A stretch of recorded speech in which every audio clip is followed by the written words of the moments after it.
आज आपको गौतम बुद्ध की कुछ ऐसी कहानियां सुनने को मिलेंगी जो नैतिक शिक्षा से परिपूर्ण है। इन कहानियों को सुनें और अपने प्रिय मित्र जनों के साथ भी शेयर करें। एक समय की बात है, महात्मा बुद्ध अपनी तपस्या में लीन थे। उन्हें तपस्या में बैठे हुए कई दिन बीत चुके थे। तभी एक शिकारी उस रास्ते जा रहा था। उस शिकारी ने महात्मा बुद्ध को पहचान लिया। शिकारी ने महात्मा बुद्ध के बारे में बहुत बड़ाई सुनी थी, किंतु वह महात्मा बुद्ध की बड़ाई से संतुष्ट नहीं था। उसने परीक्षा लेने के लिए सोचा।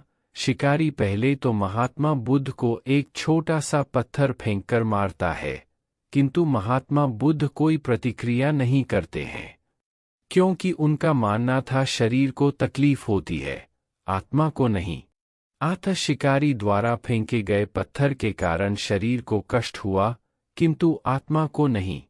शिकारी कुछ समय सोचता रहा महात्मा बुद्ध कुछ प्रतिक्रिया करेंगे, किंतु महात्मा बुद्ध अपनी तपस्या में लीन थे। उन्होंने कोई प्रतिक्रिया नहीं की। पुनः शिकारी ने पत्थर फेंका। वह पत्थर महात्मा बुद्ध के आंखों के ऊपर लगा और उस जगह से खून बहने लगा।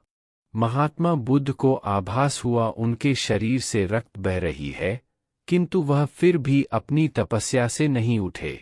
शिकारी को गुस्सा आया और उसने पुनः एक पत्थर और महात्मा बुद्ध की ओर फेंका। महात्मा बुद्ध के शरीर से अब खून अधिक बहने लगी।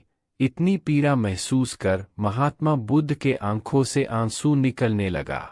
शिकारी ने महात्मा बुद्ध के पास जाकर पूछा, आपको जब मैंने पत्थर मारा तो आपने कोई प्रतिक्रिया नहीं दी।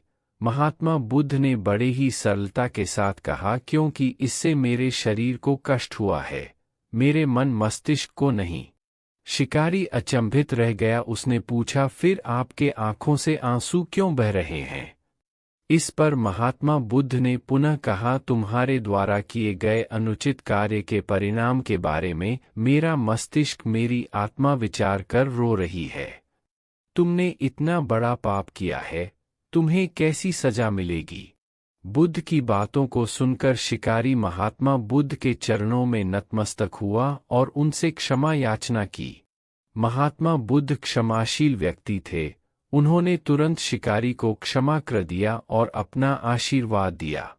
वह शिकारी महात्मा बुद्ध का आशीर्वाद पाकर एक महान व्यक्ति और साधक के रूप में जीवन व्यतीत करने लगा।